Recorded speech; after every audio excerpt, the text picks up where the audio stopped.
नमस्कार प्रशिक्षुओं, मैं एस.के. मौर्य आज आप लोगों के लिए मूल्यांकन अभिलेखीकरण अर्थात डॉक्यूमेंटेशन ऑफ इवैल्यूएशन के संदर्भ में चर्चा करने के लिए उपस्थित हैं। मूल्यांकन अभिलेखीकरण क्या है? मूल्यांकन अभिलेख किसे कहते हैं? मूल्यांकन में संचयी अभिलेख क्या होता है आदि के विषय में पृच्छ समाधान किया जाएगा। पृच्छ माने जिज्ञासा, प्रश्न। ये पृच्छ से ही प्रश्न बना है। चूंकि मूल्यांकन शैक्षिक प्रक्रिया का अभिन्न अंग है, अतः सूचनाओं को सही अभिलेख बहुत जरूरी है, बहुत आवश्यक है। इसके क्रम में जो कार्य हम करते हैं मूल्यांकन से संबंधित करते हैं तो मूल्यांकन अभिलेखीकरण, कार्य योजना को अच्छा बनाने के लिए करते हैं तो व्यवस्था अभिलेखीकरण, यानी कि उसको हम ग्रेडिंग में कर सकते हैं कि किस हेतु किया गया है तो उसका अभिलेखीकरण, उससे संबंधित जो डॉक्यूमेंटेशन है उसी को हम उसका नाम देते हैं। जैसे किसी कार्य संपादन, निष्पादन, उपलब्धि एवं परिवर्तन के लिखित विवरण को अभिलेख कहा जाता है। कोई कार्य हो, कोई कार्य चल रहा हो तो संपादन हो गया, निष्पादन माने समाप्त हो गया हो, उसकी उपलब्धि देखनी हो और उसमें जो परिवर्तन उस योजना में, उस कार्य में, उस व्यवस्था में हुआ है उसके लिखित विवरण को ही हम अभिलेख कहते हैं। कितनी सरल परिभाषा है, आप देख सकते हैं। किसी कार्य संपादन, निष्पादन, उपलब्धि एवं परिवर्तन के लिखित विवरण को अभिलेख कहा जाता है। और इसके आगे दूसरा प्रश्न बन जाएगा, और उक्त ब्यौरा रख रखाव को अभिलेखीकरण कहते हैं। अब इस विवरण को जब हम रख रखाव करेंगे, व्यवस्थीकरण करेंगे तो वो हो जाएगा, उसका संगठन बनाएंगे तो वो हो जाएगा आपका, क्या हो जाएगा, अभिलेखीकरण।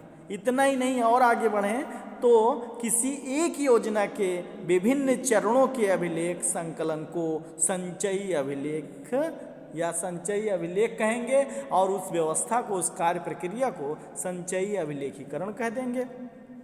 जैसे कोई 5 साल का प्रोजेक्ट है तो हम स्टेप बाय स्टेप काम करते जाते हैं और उस कार्य के विवरण को हम रखते जाते हैं और वही हो जाता है आपका संचयी अभिलेखीकरण।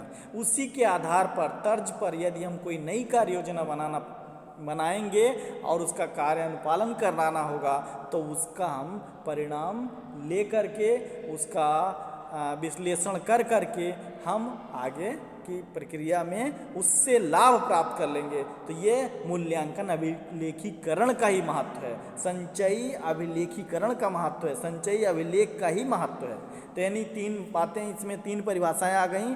एक हो गया अभिलेख किसे कहते हैं, दूसरा अभिलेखीकरण किसे कहते हैं, तीसरा हो गया संचयी अभिलेख क्या है। किसी भी कार्य के, जैसे शिक्षा में है तो शिक्षा में जो संचयी अभिलेख हैं, जो आप 2 साल का कोर्स कर रहे हैं, 2 साल में हमने अटेंडेंस रजिस्टर आपका पर जितने टेस्ट दिए हैं उसका, जो सेशनल का विवरण, जो आपने उपलब्धि प्राप्त की है, जो क्रिया गतिविधि आदि जो भी कार्य प्रक्रिया, जितनी बार आपने छुट्टी ली है, मेडिकल लगाया, वो सब हम इकट्ठा करके रखते हैं और उसके बाद हम बहुपक्षीय यानी व्यापक मूल्यांकन करने में उसका प्रयोग करेंगे। तो ये आपका मूल्यांकन अभिलेखीकरण हो गया। आइए आगे देखते हैं, अभिलेखीकरण से आप क्या समझते हैं।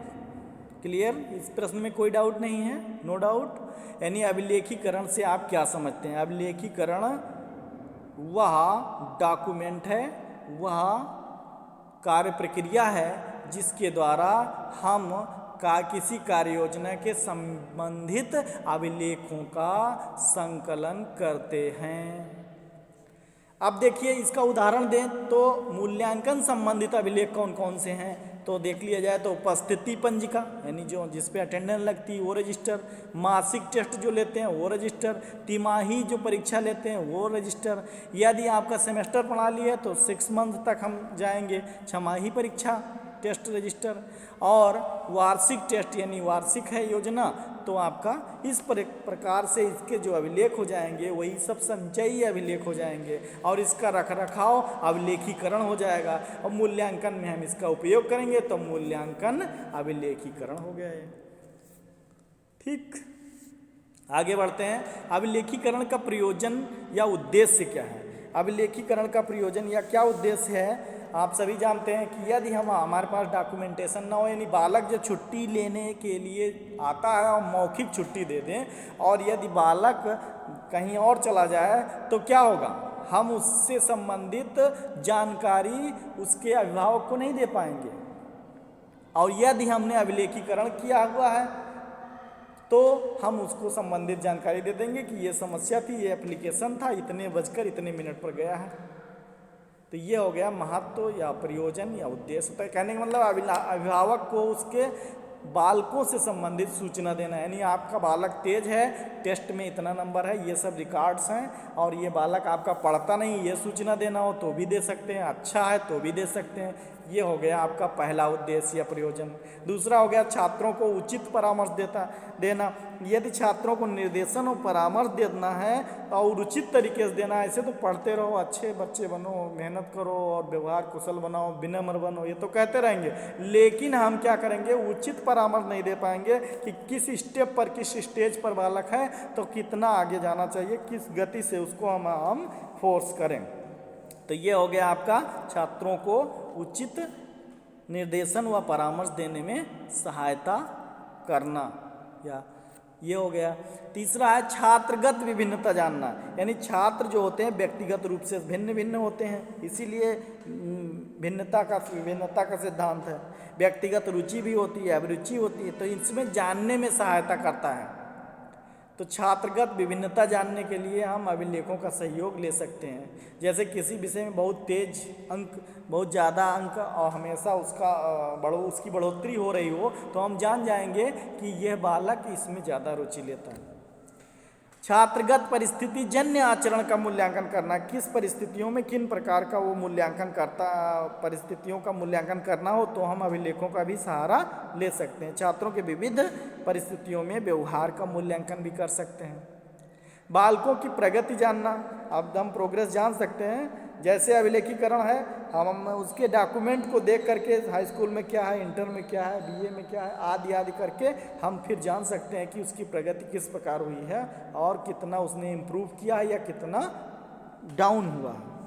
तो इस प्रकार से, और फिर छात्रों के स्तर व क्षमता की जानकारी हम प्राप्त कर सकते हैं, किस लेवल का बालक है, यानी उसके डॉक्यूमेंट्स को हम रीड करेंगे तो जान जाएंगे कि किस स्तर का बालक है। जैसे प्रवेश परीक्षाओं में इसका हम उपयोग कर लेते हैं, और उसकी क्षमता क्या है, वो क्या कर लेगा, कितना कम था, कितना अधिक नंबर आ गया है, इसका मतलब वो बालक मेधावी बन सकता है, आगे प्रगति कर रहा है। इस प्रकार से हम उद्देश्य या प्रयोजन में अभिलेखीकरण का प्रयोग करते हैं। अभिलेखीकरण की आवश्यकता व महत्व। आवश्यकता देखें तो यानी अभिलेखों के द्वारा हमें बहुत ही अच्छे महत्वपूर्ण प्रश्नों के जिज्ञासाओं का समाधान हो जाता है। जैसे मूल्यांकन प्रक्रिया में अभिलेखीकरण की जो बहुत बड़ी भूमिका है। अभिलेखीकरण के द्वारा विभिन्न क्षेत्रों में हम भावी योजना के स्वरूप का निर्माण कर सकते हैं, यानी भावी मूल्यांकन योजना का विकास होता है, इसलिए इसकी आवश्यकता और महत्व है।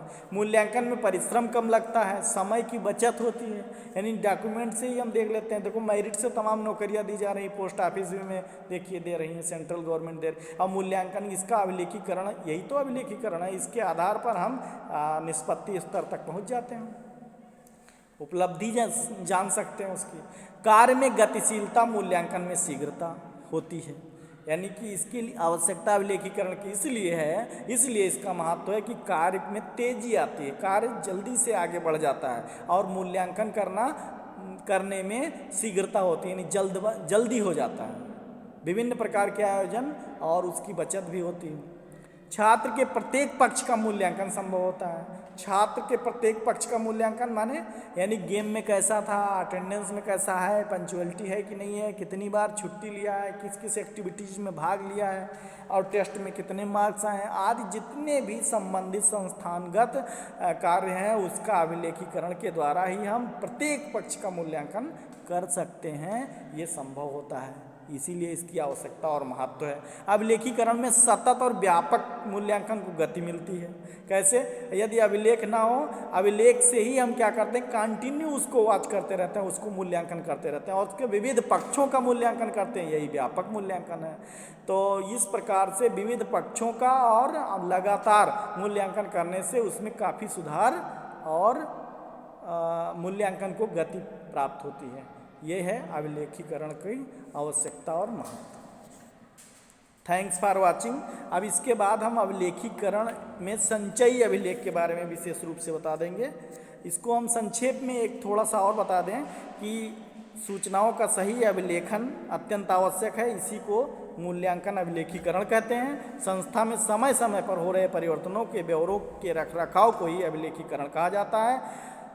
किसी योजना के अंतर्गत विभिन्न चरणों में हुए कार्यों का हम जब कलेक्शन एक स्थान पर रखते हैं तो वो संचयी अभिलेखीकरण कहलाता है और इसकी आवश्यकता बहुत ही जो है आवश्यक है।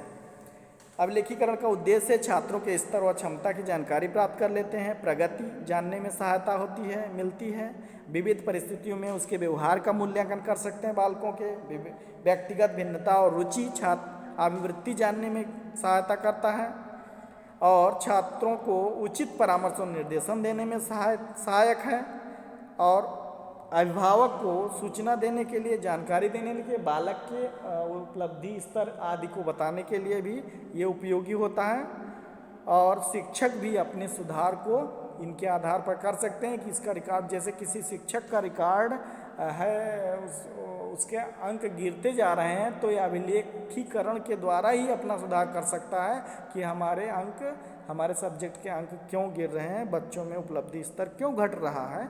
तो ये सब हमारे उद्देश्य हो जाते हैं। आवश्यकता इसीलिए बनी है अभिलेखीकरण की और इसी कारण से ही महत्व है। तो संक्षेप में ये प्रत्येक छात्र की स्थिति का ज्ञान भी हो जाता है हमें।